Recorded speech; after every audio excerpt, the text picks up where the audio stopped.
confirmation. I wonder if there's need to be. Good morning, everyone. Good morning. Good morning. Good morning. The Fire Authority meeting of the 12th of December, the last one before the Christmas festivities. I'm sure we're all looking forward to some time with family and friends. I know I am. So without further ado, any apologies for absence? We have apologies from Councillor John Clarke, Councillor Kevin Dale, Councillor Nick Rain and PCC Gary Godden. Declarations of interest? Chairman, can I just make a comment, if possible, please? I noticed that the Police Crime Commissioner isn't here. I know last year that he sent his deputy. Is there any possibility we could have a look at the Constitution to see if we could give voting rights to the deputy? Because I believe it is important that at least one of them is here and has voting rights. Because at the end of the day, they are on the board. I get why he doesn't come, he's got a very important job. But if we could change the Constitution to give voting rights to his deputy, then at least one of them could be here. And I don't say that politically, it just makes sense. I can respond to that. We did look at whether the Deputy PCC could have voting rights, and unfortunately the law says that she can't. So as a matter of law, she can't. Just on the declarations of interest, Chair, agenda item 9, pay review. Declaration on behalf of Leila and myself, because that's something that you want to discuss while we're not in the room.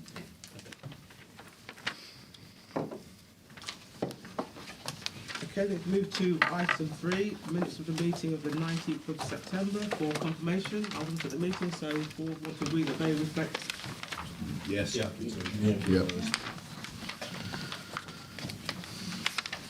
Then we move on to membership changes and appointments. A number of changes for noting. First, to note that Nottingham City Council have appointed Councillor Anwar Khan back to the authority in place of Councillor Andrew Rule. Secondly, to confirm the appointment of Councillor Anwar Khan to the Finance and Resources Committee, the Personnel Committee and the Strategic Inclusion Board. And thirdly, we're asking for a nomination for the Pensions Board in place of Councillor Andrew Rule, who's no longer on the authority, noting that Councillor John Clarke is the current councillor substitute. So it's nominations for that role. Do we have any nominations? I propose John Clarke, and if he's the substitute, he'd also chair of finance. We're more than happy to second that. In which case we'd also then need to nominate a substitute councillor in place of Councillor Clarke. Yeah. I'll nominate myself. I'll second that. And then the final item under this section is to confirm the appointment of Assistant Chief Fire Officer Leila Berry as the officer member of the Pensions Board. Yes. Yeah. Yeah, we're happy with that. Thank you. Thank you. I've got a few chairs announcements today. The Chief and I actually attended the Chief and Chairs conference hosted by a Magistrates Inspector here in Nottingham, so that was good. We didn't have to travel. I think it was actually a good opportunity. We didn't have to go to London, so it was actually great to be in Nottingham. I think it's a good opportunity for the chairs and senior leaders to really hear about the themes coming out of the last inspectorates. It's going to shape the next round of inspections. I think from our point of view, the feedback was good because in Nottinghamshire we know we've actually made some leaps and bounds in terms of progress, but we're also committed to further improvements, and I think it's an opportunity for me to share that with other members who were there too. But I think it also needs to think about is the next round of inspections, and I know governance is going to be one of the things that are going to be high on their agenda, but we can talk about that later. There's a member seminar that's scheduled for the 6th of February, and hope people have please got that in their diaries. I've just talked about the inspections regime that's coming forward next year. So I think the last one sadly had to be cancelled because many of you couldn't make it. And it's really an opportunity for especially new members to actually get to understand more about the Fire Authority without the cameras and ask some of those challenging, difficult questions that we face. And I think it's vital to ensure that we've got strong governance and oversight of the service. I'd like to acknowledge Andrew Rule for running half a marathon. He actually raised £1,400 in support of injured families of firefighters. Although he's not a member of the fire authority anymore, I think we really need to note and thank him for his support of the charity. Christmas is coming. Carol service on the 16th of December. There's the Nottinghamshire Emergency Services Joint Carol Service, which is taking place at Southern Minster at 7:30. It's an uplifting opportunity for us to enjoy the event, so members are all welcome to attend. I've never been to one before, so I'm not sure if I can actually go this year. And I think it's just to say, you know, we're approaching the end of the year, and it's really, we need to thank all our firefighter services staff, firefighters on the front line, and also back office staff for their hard work and dedication that they show throughout the year and continue to do so. And actually the work they do is actually keeping us all safe and our citizens safe. And I think it's also to thank all the Fire Authority members for their support and contributions for the Fire Authority, and also continue in 2026. If anyone's got anything to add at that point? Thank you, Madam Chairman. Really, just to back up your enthusiasm and suggestions for the members' seminar, they are useful, and it's because we're not in a meeting, so to speak. We are literally in a discussion forum, and it's a good opportunity to find out more. I know in my early days of being on the authority, I really didn't know that much about the authority apart from coming to these board meetings. But the seminars are really quite useful to pick up the extra information you need. So if people can come, do come along. Sorry, just to clarify, what date is that? 6th of February. 6th of February. And it's from 9 till 4:30. Thank you.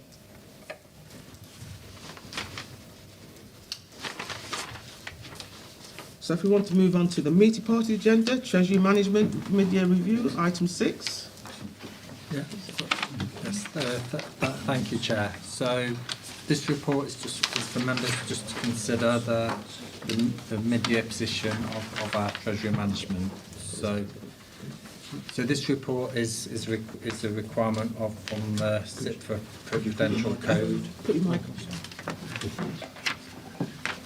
Yeah. So this report is a requirement of the SIP for Prudential Code, and it's so we are we're required to report our position to the Fire Authority, well, both annual and mid-year. So if I just obviously summarise what's in the report. So within section 2, obviously we start with an economic update, and there within table 1 within that section, it does highlight forecasts where our financial advisors think our interest rates will be moving in the short to medium term. So it does obviously. We are forecasting a decrease within the interest rates, and then within the next section, just go on to table 2. That just shows what the updated capital programme and capital expenditure forecast is. Obviously, I will note that at the moment we are going through our November monitoring, so it will be reported to the Finance and Resources Committee in January as part of the normal monitoring. But as at the time this report was written, we were estimating £9.4 million of capital expenditure.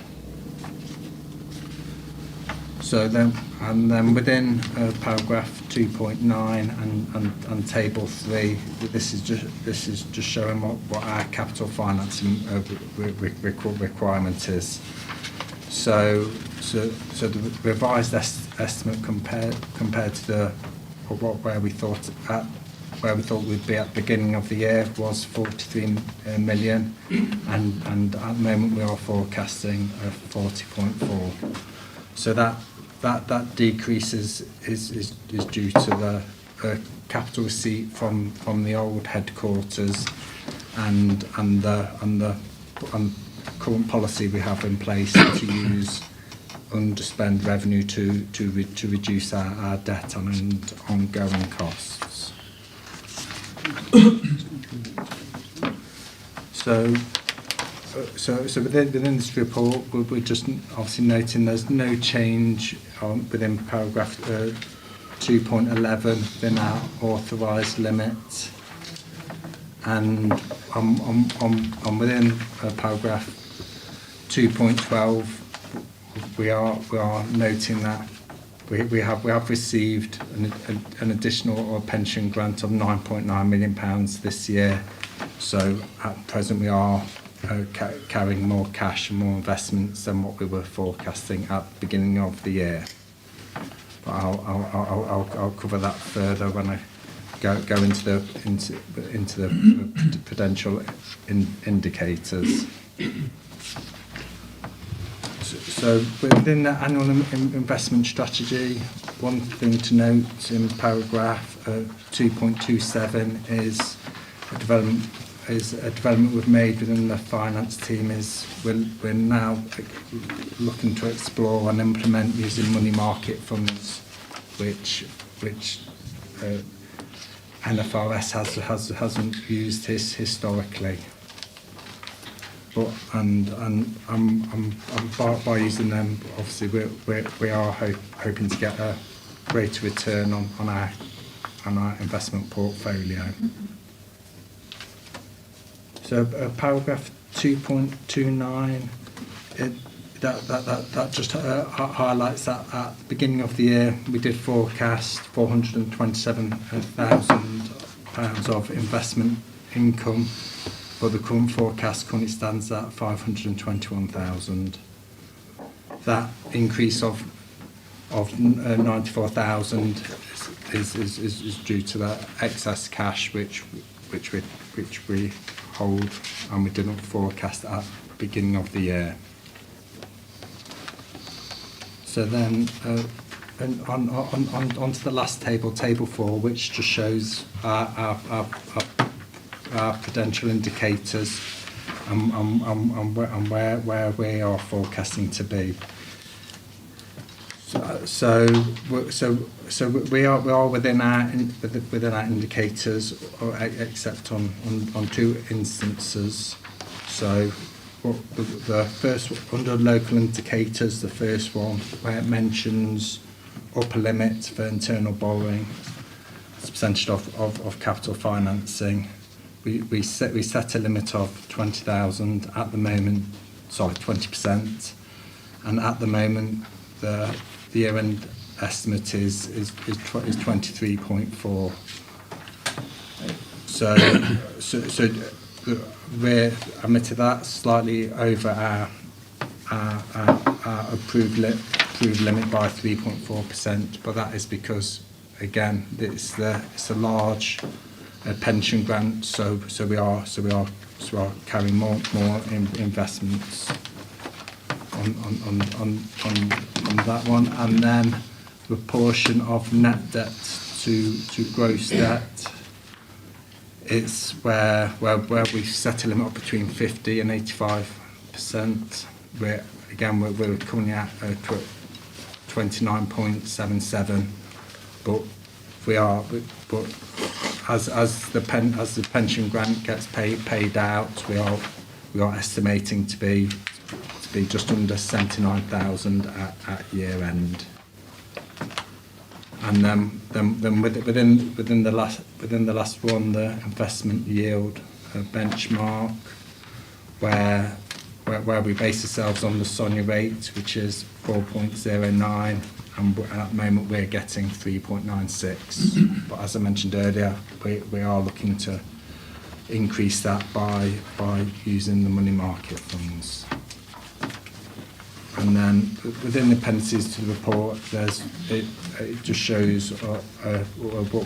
So Appendix 1 is based on their credit rating, the approved countries for investments, and then Appendix 2 shows what investments NFRS had at the end of September. Yeah, thank you, Tom, and morning, everybody. Just for those who don't know me, I'm Simon Alsop. I'm acting as interim treasurer to the authority and to the service until the appointment of the new Section 151 officer. And just to reassure members and officers, we're working with Tom in terms of the report. You will see, as Tom said, a couple of breaches there, and that does sound quite a serious word if you take it in that context. But just to reassure you, that is a temporary breach, as Tom has explained, which reflects the pension grant, and it's not uncommon at this time of year, from my experience of working with a number of fire authorities and previously with Derbyshire Fire Rescue Service, to have that position. The other thing to highlight there is the indicators around that capital financing requirement. The overall underlying need to borrow, obviously, again, is temporarily high, but as Tom explained, the capital receipts coming in and some of the further savings that the authority are delivering will help to bring that figure down as well. So I'm reassured, based on the report that's presented, that the authority is compliant with the SIPFA requirements and is doing everything it can to manage within the limits that it's set. Thank you. Thank you, Tom and Simon. You've got questions, Councillor Battermuch? Yeah, just a question. Just because it stands out as being a bit unusual, in the investments appendix B, a whole area there of esteemed organisations that we invest in, and then Bournemouth, Christchurch and Poole Council. It just stands out a bit. It's a bit unusual. Although it looks like it's coming to an end in January and we were getting a decent interest rate, but can you just explain the thought behind that? To you, Tom, and Yes. So when we're in a position where we have like a cash surplus or grants received, obviously we look at what investments are out there, and with obviously with the banks that are listed there, we have set ourselves a £4 million limit. So then we look at what other options are available, and at mid August, when we were looking to invest, Bournemouth and Christchurch were requiring to temporarily borrow for that short period. So we did our due diligence on them, got advice from our financial advisors, and so borrowing between like different local authorities is relatively common. Okay. And I think just to add to that, Councillor, what it is, as you say, Tom, quite common to look at temporary investments, temporary borrowing across other local authorities. Certainly, as you'll see there, it is of a short-term nature, and it does make sure that the authority maximises the return in that short term. And it is in line with the Treasury Management Strategy and MUFG, who provide that Treasury Management advice, who present those opportunities through regular meetings with Tom and the team, where the authority can maximise that return. Thank you. Any other questions? I mean,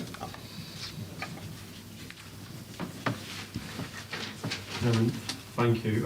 We have asked for a private meeting so we can go over some of the things. I'm not going to raise them in the meeting, but it's a very well written report. There are obviously lots of concerns nationally at the moment, and we would like to go with them privately with you. But thank you very much for the report. Yeah, no, happy to have that conversation. And again, as you'll see from the next report as well, there are lots of uncertainties there that we'll discuss through the next report. Will also obviously be summarised in the budget report as well. Thank you. no, thank you, Simon. I think we have to recognise it is a midterm report. There are lots of uncertainties in the world as we see it. I am still concerned about the slip on capital, but I'll definitely you'll pick that up. But I'm pleased to you actually apply some reassurance around the indicators. The report is for noting, so if people have got any other questions or observations, I'll be happy to note the report. No. Yep. Thank you. So if we want to move on to item 7, which is the medium-term financial strategy for 26/7 to 29/30. Yeah. Thank you very much, Chair. This report has a number of recommendations. I'll cover the first three now, but the rest I'll cover as we go through the report. So the first is to approve the medium-term financial strategy as set out in Appendix A. Then also approve the capital and reserve strategy, which are also enclosed. So as we've kind of touched on earlier, well, obviously this financial strategy is written at a time where there is uncertainty with the fairer funding and over the past few weeks and months, but obviously we've been given lots of different information about what to forecast. So the numbers in here are our position at the time the report was written, but we will know obviously more when the provisional settlement is released, hopefully next week. So if I just move to paragraph 2.2, so this just goes back to what was approved at every fire authority as part of the annual budget.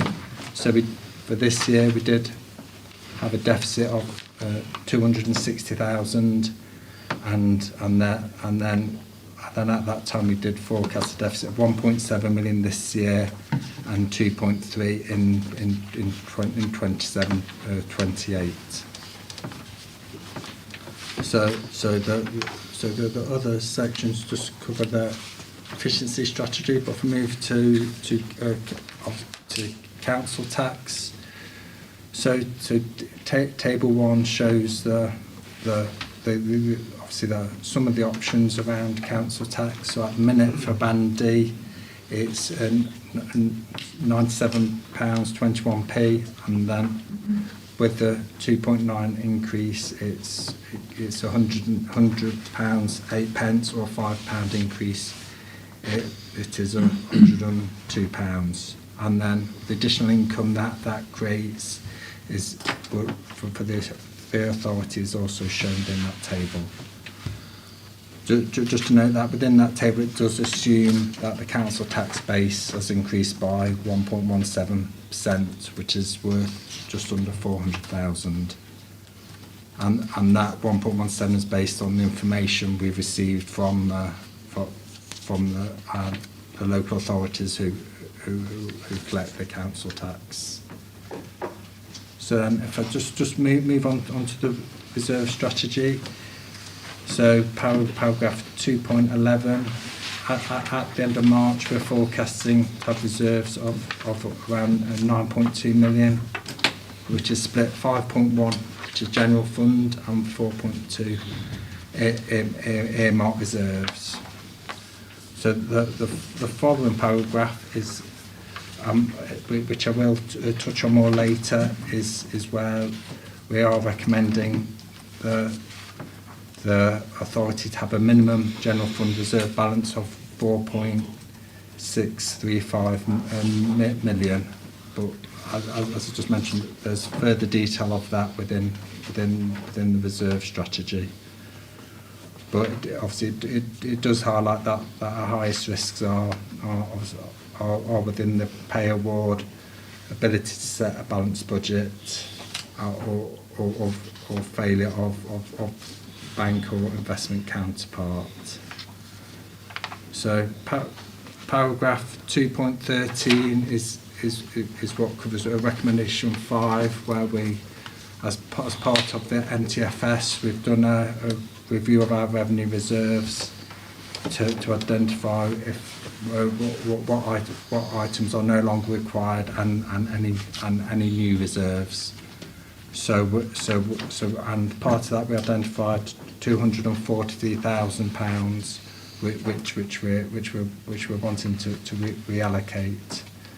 So the new reserves we're wanting to set up as emergency first responder at 10,000, decommission mine works at 20, industrial action resilience, like 20,000, then some cyber security reserve, and then some temporary procurement resource to help us deliver on our CRMP and our annual delivery plans. So if I just move into the medium-term financial plan, so paragraph 217 just covers what the key assumptions within the 26-27 budget are. At the moment, the assumption is a 4% pay award for all employees. The council tax base I touched on earlier at 1.17, and the council tax preset is increased by £5 we're aware that we've got the £5 flexibility for both 26-27 and 27-28 as set out in the policy statement.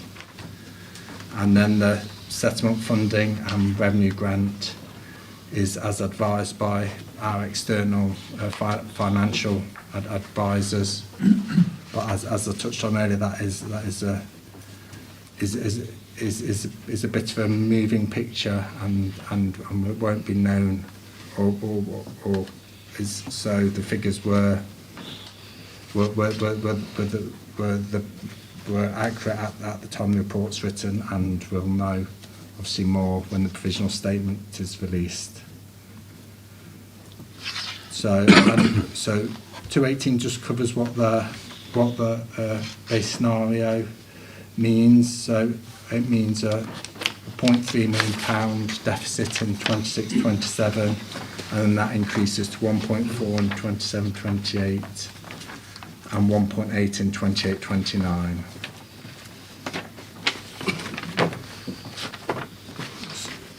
Yeah, so if I just move forward a bit in the report to paragraph 2.25. So this is in relation to recommendation 6, where the Finance and Resources Committee in January next year will be presented with the latest budget position and be given the 3-year budget plan, and also about the authorities revenue budget and council tax precept. So paragraph 2.26 does cover obviously what options we have got with council tax. So which go from obviously reducing council tax to increasing higher than the referendum limit. But as I mentioned earlier, we're modelled based on the 5%. £5, sorry. And then approval of the member allowances. As with previous reports, we've used the joint council pay award policy, which was agreed at 3.2%, and that relates to recommendation 7.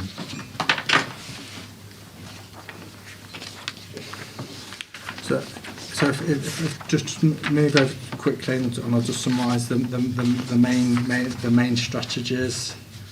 So within the medium-term financial strategy, there is this section on fairer funding, which does again highlight the uncertainty, obviously with the fairer funding review. But once that is received, obviously it will be more than a 1-year settlement, so we will get more certainty over the medium term.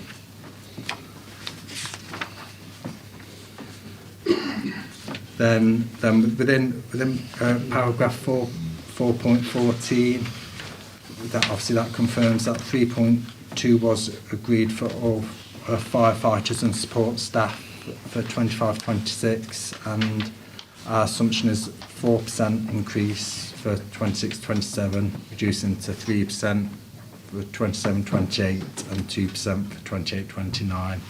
in line with inflation forecasts.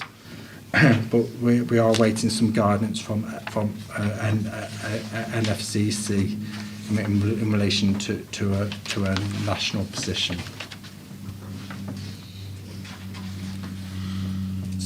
So paragraph 5.4 just relates to the increase in the minimum level of general fund reserves. So we are looking to increase it by 385,000 to the 4.6 million I mentioned earlier. And then paragraph 5.5 again covers the movement and reallocation within the reserves. So that one of the main key tables is table 2 within the medium term, which shows medium term base scenario. So that shows for next year with a £5 precept we have a deficit of just under 300,000, and then based on a 295 precept, which was the previous maximum, that deficit increases to just over £1 million. And then as you can see, as I mentioned earlier, the in-year deficit increases to 1.4 million in 27-28, 2.1 in 28-29, then reduces to 700,000 in 29-30.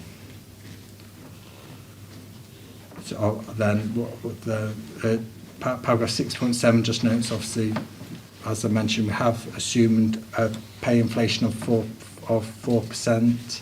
Any increase or decrease on that is worth about 330,000 a year.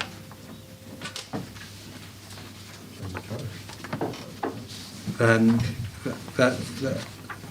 if I move on to the capital strategy, obviously this is largely the same as what was presented to the committee last year. The main changes is the removal of the flexible use of capital receipt strategy on based after discussion with Simon and SITFA. Due to our financial position, it wasn't required, and then within that, obviously, the one thing we have done lots of work on we've proposed a 10-year capital plan, which is Appendix A of the capital strategy, and within that, one thing we have done quite a lot of work on is that if you look at items under equipment like the fire hoods or body cameras, we've tried to also include the replacement costs, not just the initial. For example, with body cameras, we brought them this year, so in 5 years' time, they'll be obsolete and need replacing. So we've kind of built in a figure in both for body cameras in both 5 years and 10 years to try and better forward plan the capital programme. And then obviously at the bottom of Appendix A, there is a forecast of what our borrowing requirement is and what the forecast debt to cost ratio is for the authority, which does climb over the next couple of financial years due to the replacement mobile system coming live and the number of new fleet appliances as well as the planned new build stations. But then, as you can see, over the longer term, it then does decrease. Yeah, thank you, Tom. And just to add to what Tom said there are lots of moving parts at the moment, and no doubt you'll be hearing the same at your constituent authorities as well. But next week, we're thinking it's the 17th, we should get the provisional funding settlement. there has been lots of toing and froing on some of the modelling around fair funding, which again you've probably again experienced or seen reference to in various articles. So it probably is unprecedented, I suppose, in certainly my experience of working in and with the sector, to have this level of change and this level of uncertainty coming into a budget process. So the fair funding position, I think, depending on which set of advisors you talk to, could vary by hundreds of thousands of pounds based on some of the modelling that's coming through. So what Tom and the team have been able to do, or try to do in the documents that you've got before you, is sort of come up with the most reasonable assumptions based on the information, as Tom said, that was available at the time. There was sensitivity modelling in there showing the impact of various scenarios around council tax, around pay. There's also some work going on around pension contributions as well. So I think the reassuring thing from my point of view for members as Treasurer to the authority is that the authority has got time through the reserves that it has in place. It has been able to put money aside this year on the back of some of the underspends and savings that it's made to, again, boost those general reserves and also pay down some of the debt through those voluntary provisions that have been made in year as well. So that's all encouraging. Obviously, in a longer term, the further out we go with the forecast, the more uncertain they get, but there are those challenges there which are not untypical of any fire and rescue service, indeed most authorities, local authorities as well. So I'm happy that the assumptions that are in the medium-term financial plan, the modelling that's been done through the capital strategy, reflects the best available information at the time. And there's work going on, obviously, to model what some of those decisions mean for the capital programme going forward and how affordable that will be, and they'll be part of that budget report that you get in January. I think the other thing to certainly sort of reflect on, which I think is good practice, is building in those replacement costs for the various equipment and the replacement programmes you've got around that, which again not many authorities do in my experience. So that again is a prudent approach and reflects the true commitment over that 10-year programme, which again, having a 10-year indicative programme is good practice and to be commended. And I think the other thing, obviously, when it comes to pay award and council tax, and you'll probably heard this, there's an assumption within the funding formula that if an authority does apply the full £5 precept, then the government will ensure that the funding floor, which is the minimum amount of money that a fire authority can get, will reflect the inflation rate at the time as well. So there is a string attached to that, or an expectation that £5 will come with a support from government to ensure that funding doesn't fall below that those inflation levels at the time of the settlement. So yeah, certainly the budget report will be the key document, but we continue, and Tom I know continues to talk to the National Fire Chiefs Council. I continue through my role with SIPFA as well to talk to central government as well. So if there are any changes that come through, then obviously we'll reflect that in any updates to the authority. Thank you. No, thank you, Tom and Simon. I mean, we're all sitting there, we're operating in uncertain times. I mean, as soon as we know what the pay award is, I guess, I mean, the settlement, should I say, then we'll be in a better position to provide more clarity. But it's quite clear if we don't take the £5 precept, the fire authority will be in a worse position, and we can't afford that. We've got some other challenges that we need to address. I'm reassured in terms of the modelling that you've done, but clearly, we need to understand what the fair funding model, final model, is actually going to be, and the impact that's going to have on the fire service. And clearly, the 10-year capital strategy, I think, is a prudent one. But again, we need to ensure that we actually deliver on that. Do members have any particular questions before we move to John? Lee? Thank you. I'm going to be honest, I completely missed 2.29. I know it was agreed in 2017.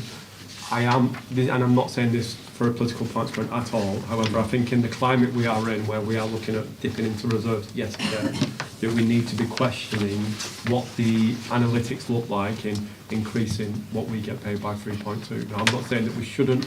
I'm saying that needs to be looked at, because we can't say that the money could run out at some point if we can't increase by £5 and then be seen to be paying us more money. We just can't do it. So I want to just look at that. If we can have, say, a group meeting or something just where we can discuss it and see what that looks like.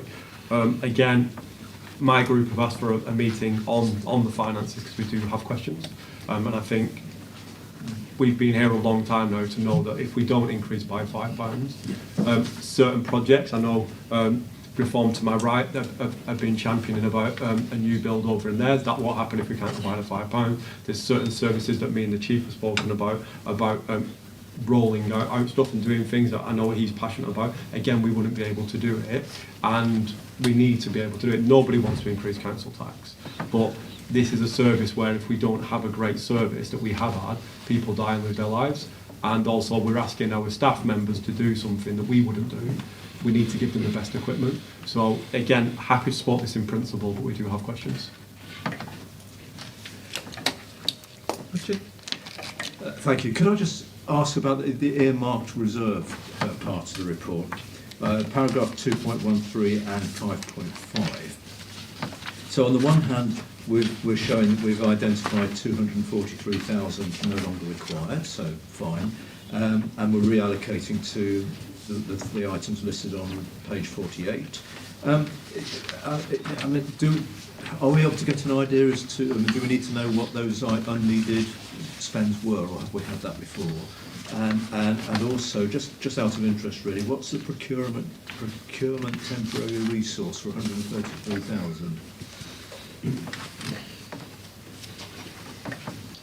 Yeah, well, I'll add to the procurement one first. So the procurement temporary resource is to bring in two temporary positions within our procurement team, just to ensure that we've got capacity within there to deliver on our CRMP and our annual delivery plan. So that's to bring in two people on a fixed term contract. So the 243 which we have identified as being available for release. This is the first time it's been presented to members, but obviously we have internally had it's gone to our senior leadership team, and we've scrutinised basically all the revenue reserves we hold, and if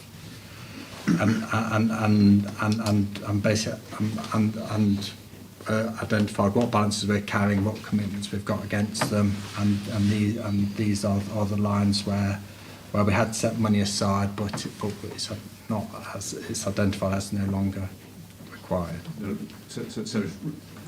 So it's reallocating of the money, isn't Yes, it? yeah. But, I was just curious to see sort of whether there was anything significant that we weren't needing to spend that money on anymore. No, just the allocations. Yeah, thank you, Councillor. We can get you a list of the things it was allocated to before, if that answers it, just so you can see, Just well, we're putting it here and not here. We can certainly do that if we could do that. Tom, that'd be good. On the procurement one, there's been quite a significant change in procurement regulations as well. What we've also found is with the capacity we normally have, there's not enough capacity to meet basically our ambitions. So there's lots of procurement things are all coming through at the same time. So appliances, things we're doing around contract procurement, and we're doing a complete refresh of contract management, because you remember we had a less than favourable audit on the contract management. So we've put a lot of stuff into contract management, which has taken some resource away. And of course, we're doing lots of things like bringing new kit equipment and change programmes in. So this really is to get us through the bottleneck.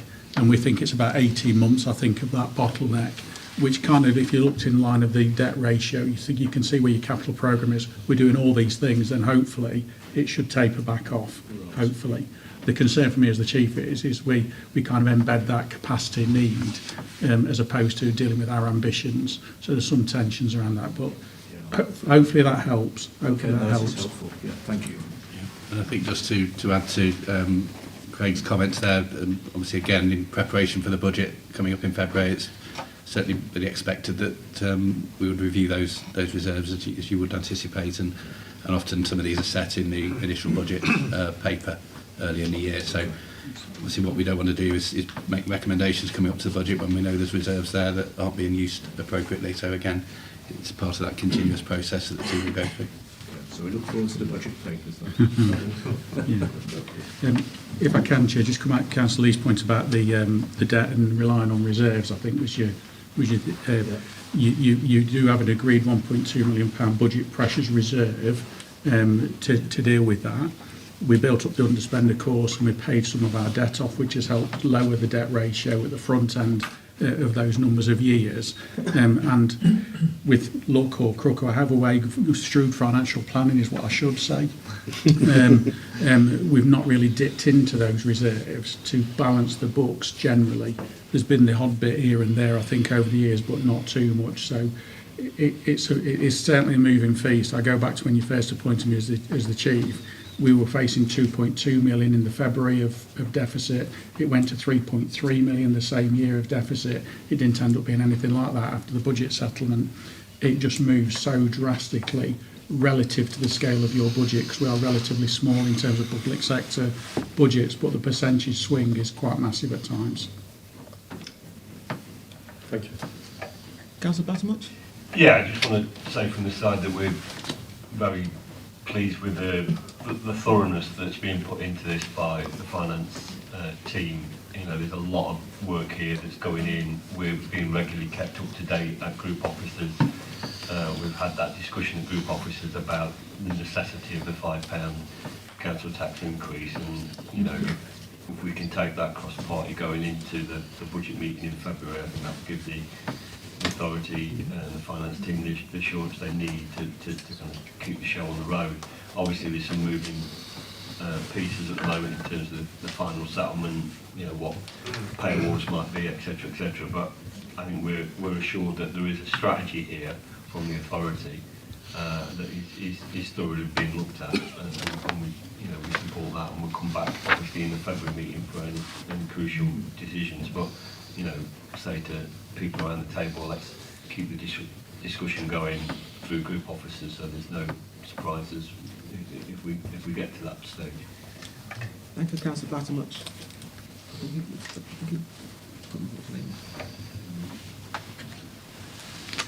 Good morning, thank you. Just a couple of points. Table 2, if you will, please. There's a couple of things I picked up on, and I'm just more out of curiosity as to what they actually mean for us. Okay. You've got domestic homicide review for £3,000. I understand the term homicide, and I understand the term review. But what is that, please? Yeah. It's basically a fund that we would get called upon as a statutory partner in community safety partnerships, so in the city. So where there has been a domestic homicide, there is then a thorough review across partners around safeguarding, policing, local authority, and that comes with a cost because they have to appoint people to do that domestic homicide review. Right. And as a statutory partner, there is a kind of almost expectation that we would part fund that. So we just do an earmark reserve because it's not something that we're called upon a lot to do. I think in the city there's probably half a dozen maybe per year or so that has to be done within a year. Yeah. In that, so but we just make that allocation just in case we're called upon. Would that come under the sort of fire sort of investigation type side? No. It literally is where there has been a death in a domestic setting. Now that could be just by domestic, violence against women and girls. It could be a death in that sense as one scenario, and it would just be a complete review of where we're the public sector leading up to. So where was the victim of that crime known to local authority, local to the fire and rescue service, to policing. So it's a multi-agency approach to reviewing the circumstances that led up to the tragic death. Okay, cool. The other thing you've got is the Industrial Action Resilience Fund of 20k. Are we anticipating any industrial action on the 3.2% pay award? I suppose I know the police are looking at 4.2, aren't they? Yeah, I think really the public sector, if you look at things like it, I wouldn't sort of set a figure on what the public sector expects. It's always been different. If you think about in previous years, the employees, so Fire Brigade Union, managed, I think over the last or a 3-year period got something like a 16% pay rise over 3 years. They got 7%, 5% and 3.2% roughly. So it varies greatly over the year. In terms of the industrial action, we're always revisiting it because there are tensions between employers and employees around what somebody should be paid. So we maintain a level of funding all the time for it. That goes up and down in terms of the likelihood, and that's reflected in the risk assessment that's done in terms of the level of risk assessment in your financial risk assessment, whether that goes up or down or not. And I think that's what's reflected in the pay assumptions of the 4%, because headline inflation is what, 3.6, 3.8 at the moment. My view is hopefully that will go down, because normally trade unions will say it needs to be in keeping in line with or above inflation pay rise. Well, if it goes down to 2.8%, 3%, obviously will that mean so? And there's lots of negotiations nationally at the minute about actually what should the Fire and Rescue Service be doing and what is the role of a firefighter, and there's lots of challenges and discussions nationally between the employers and the employees through the Local Government Association. Perfect, thank you. Section 4.35. Sorry, I'm just after a bit of clarity around. I've noticed that that the service's net cost of debt servicing is 64% compared with the national average of 38%.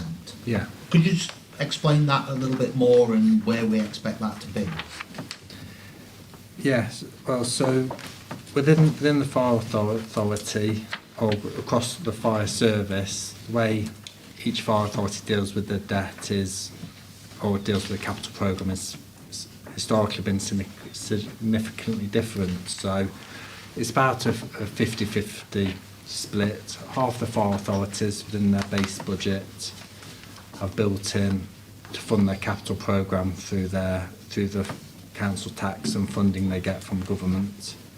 So they have a very low percentage, and then the other half, which is what we've done historically, have essentially borrowed within the capital programme. So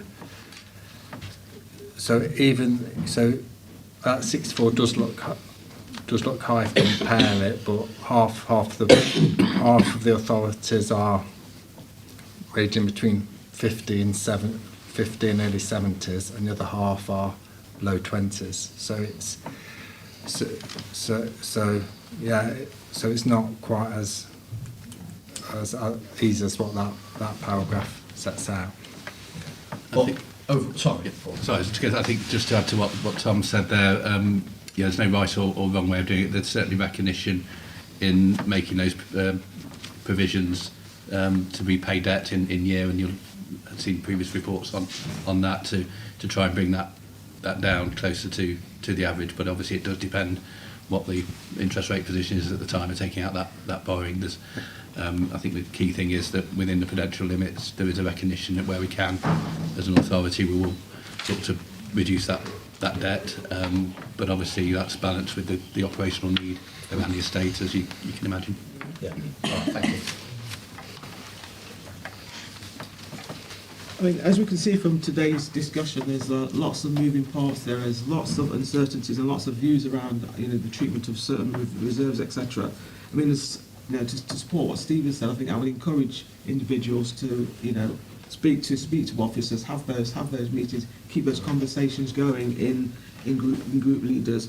Once we know what the final settlement is, obviously we will be in a better position. And I think encourage members to actually, take the time to read the budget papers that will come out for the meeting in February, because that will be a real challenging meeting.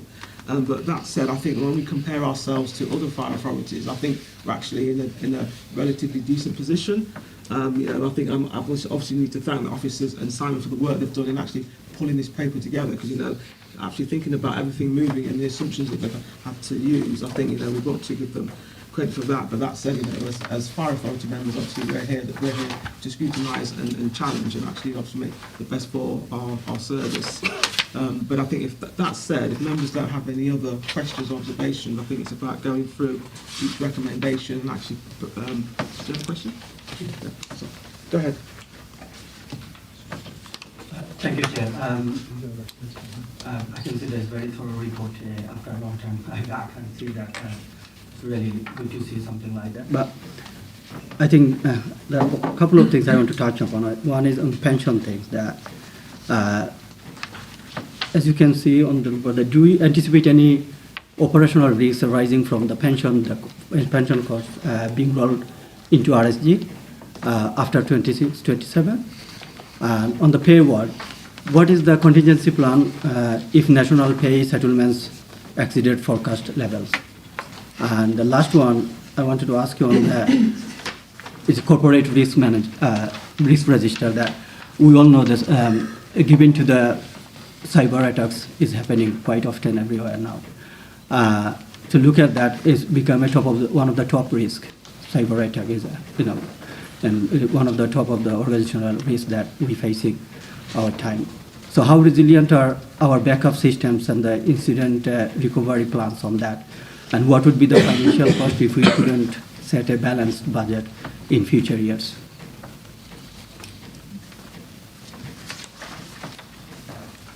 Okay, well, I'll answer your first question on the pension costs. Obviously, there is a risk that when it gets rolled into funding, that an amount gets top sliced. But at present, we basically don't know. So we built in that we are going to get the same amount. So, but obviously when it does get rolled in, it will then also be kind of inflated while it's been flatlined for a number of years.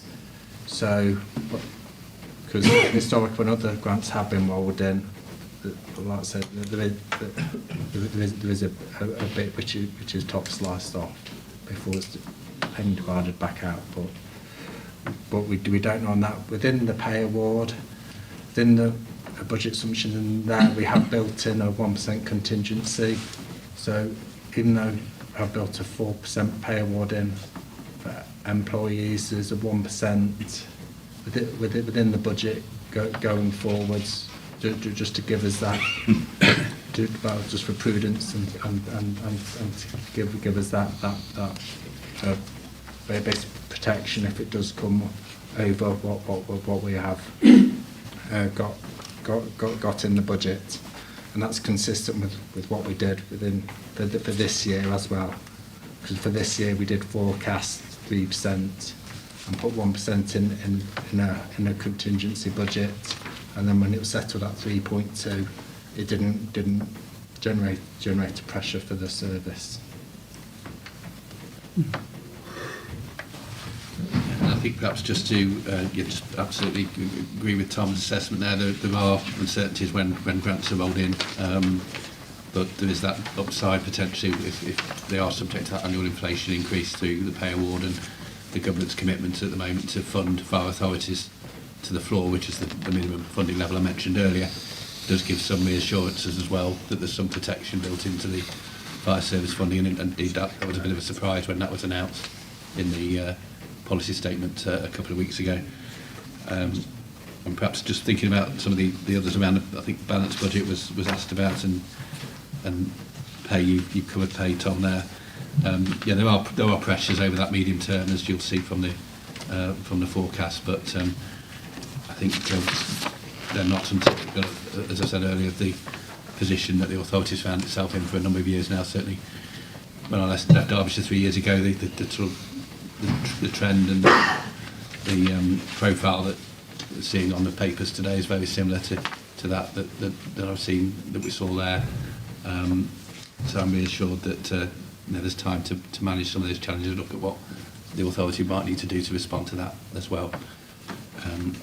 I think in terms of the cyber risk one, I know there's been a Finance and Resources Committee, hasn't there, about on the back of the risk register to talk about the work that's been going on there. So that's Leila, I know who's coming on that one. Thank you, Councillor. So there is a protective security update on today's agenda, which is an exempt paper. It's on the back of a conversation that happened at the Finance and Resources Committee where members requested additional information to enable you to undertake your assurance programs around our preparedness for to respond to a threat. So I can elaborate on that in a bit more detail when we go through that paper. All right, thank you. That's great. Thank you. Okay, subject to all the comments, questions that have been raised, budget papers coming back in February next year, and then actually knowing what the financial settlement is going to be, and perhaps some of these figures may well be reworked. Are members happy to accept the recommendations as they stand in the paper? Agreed. Yeah. Okay, move on to the appointment of the Head of Finance and Treasurer of the Fire Authority. The Appointments Committee interviewed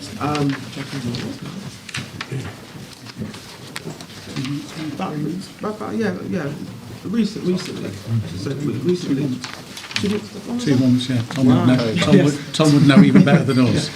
Yes, yeah, Tom would know even better than us. And we appointed an individual who used to work, Maria Fox, who will be joining us on the 16th of February. We had interviewed two individuals, and the preferred candidate was Maria Fox. Today is about formally appointing her as the Head of Finance and Treasurer.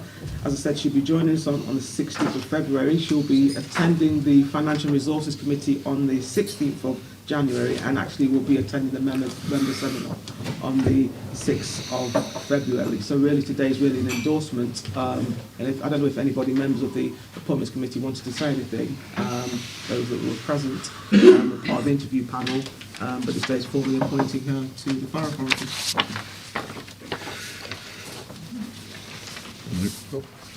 Okay, thank you.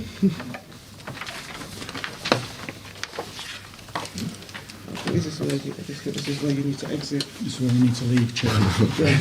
You can use the door by the window, you don't have to. Yeah, I'll get the code. When you come back in, you'll be on the engine.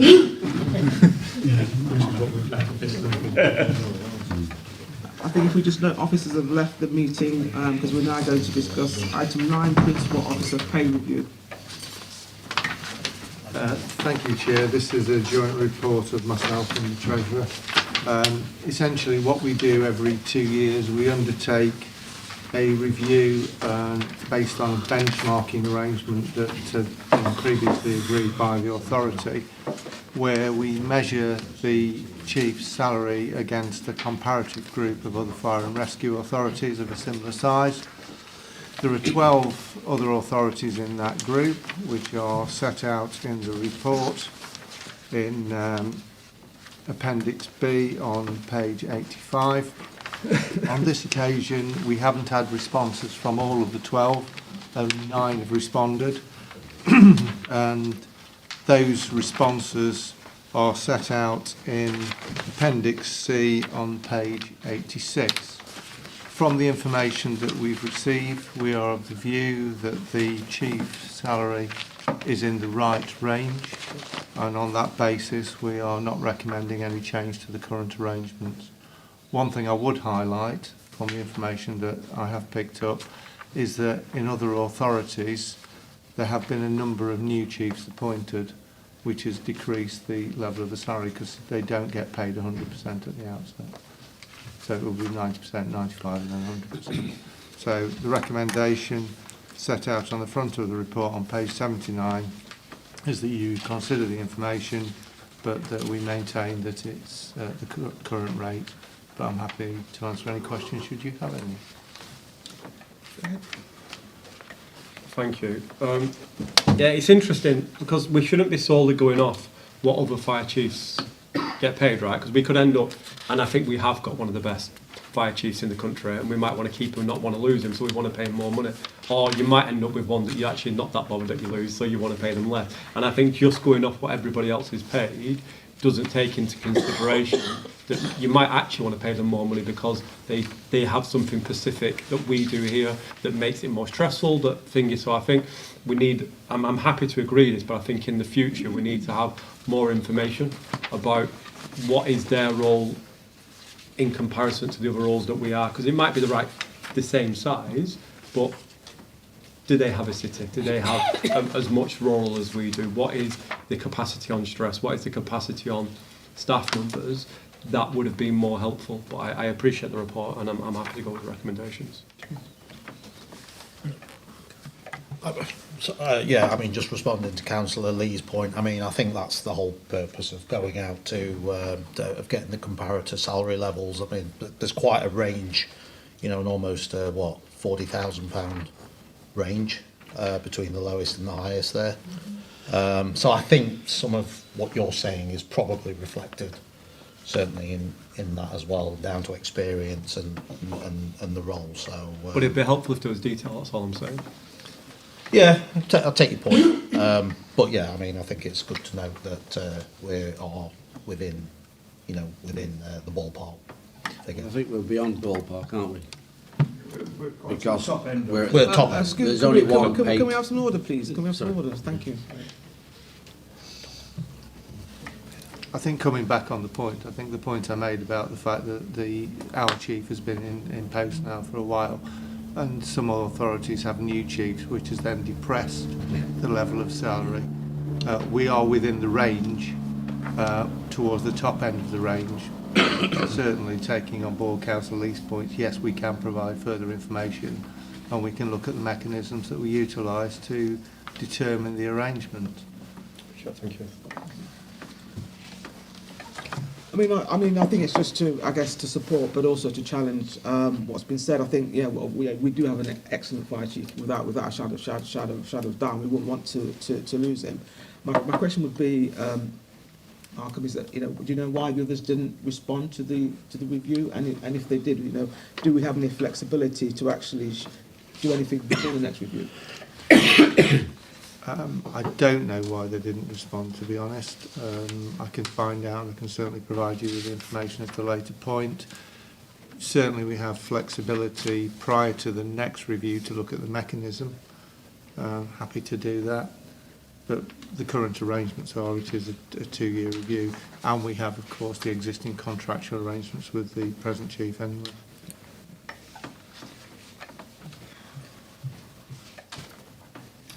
Surely the salary that we've got here is commensurate with and in line with performance reviews that are conducted, taking into account not only their experience but the level of performance that the chief officer has performed, basically, to what standards.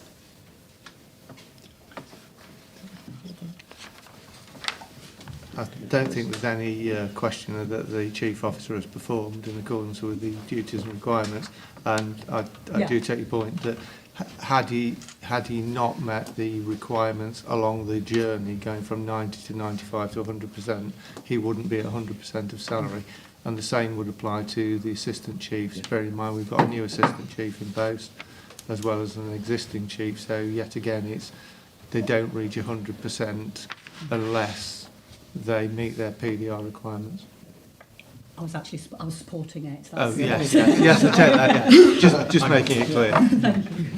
Simon? Yeah, I think, the approach that's been adopted is very similar to the approach that any other services adopt and authorities adopt. So I think, we can certainly provide some more information about why that benchmarking group is the most appropriate group.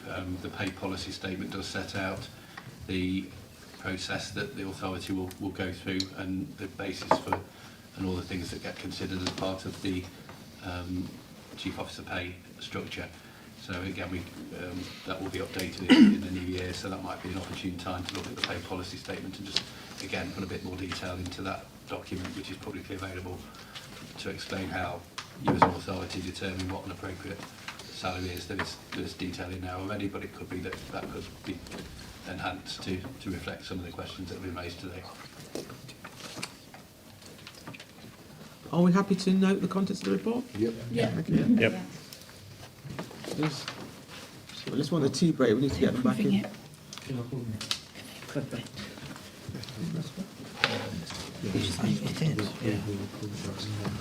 Oh, sorry, I think it's more, my apologies, it's actually approving it, not noting it. So we're happy to approve the report. Yeah. Approve. Okay.